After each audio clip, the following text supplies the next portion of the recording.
Vous êtes sur chaîne Inter, il est 19h, l'essentiel de l'actualité.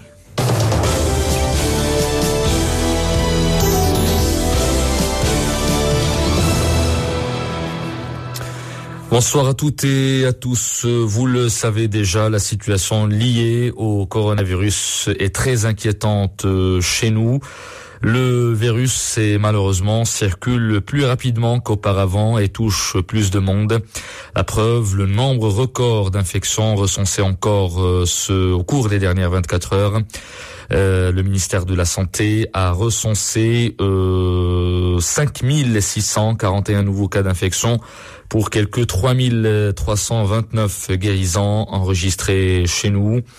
Le nombre de décès est passé à 4059 avec 77 nouveaux cas. Le nombre total des cas d'infection au Maroc est de 240 951 alors que celui des guérisons est de 197 215, ce qui nous fait un taux de guérison de 81%.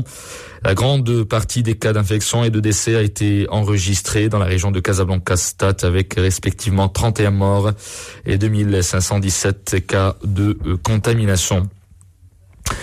Et face à ce constat alarmant, le gouvernement a décidé de faire prolonger l'état d'urgence sanitaire d'1 mois supplémentaire.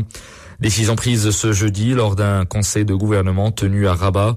Ainsi, l'état d'urgence sanitaire sera prolongé dans l'ensemble du territoire national jusqu'au 10 décembre 2020. L'objectif est évidemment permettre aux autorités publiques de continuer à garantir l'efficacité et l'efficience des mesures prises dans le cadre de la lutte contre la propagation de la pandémie du Covid-19. L'élection américaine à la une de l'actualité internationale. La tension bat son comble 2 jours après le scrutin présidentiel entre les opposants, les deux candidats Joe Biden et Donald Trump.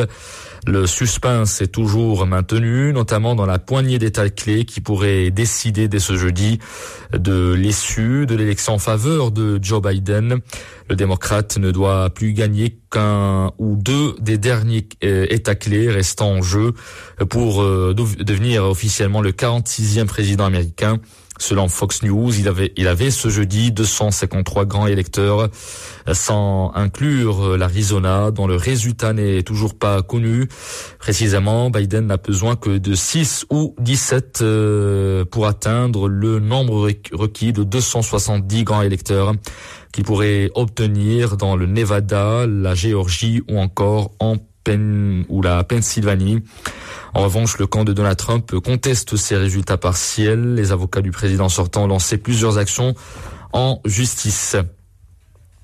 L'Europe est le continent le plus touché par le coronavirus. Plus de 11 millions de cas y ont été décomptés, dont la moitié répartie entre la Russie, la France, l'Espagne et le Royaume-Uni. Dans l'espoir de contenir justement la progression rapide du Covid-19, l'Angleterre impose dès ce jeudi à ses 56 millions d'habitants un nouveau lockdown. L'Italie et Chypre également se préparent à vivre sous couvre-feu. Au moins 6 pays ont enregistré des records de contamination ces dernières 24 heures en Europe.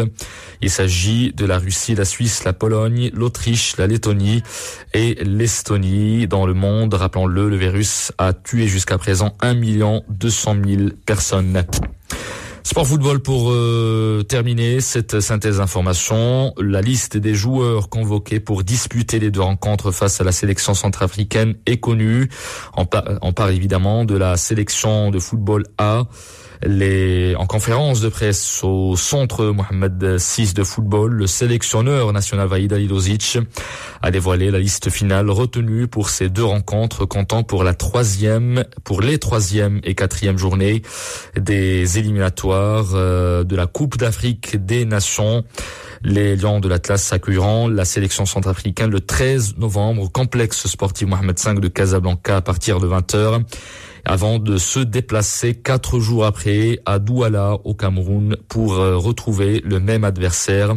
Le groupe E, dont figure évidemment le Maroc des éliminatoires, comprend également le Burundi et la Mauritanie. Voilà pour l'essentiel de l'actualité. Vous êtes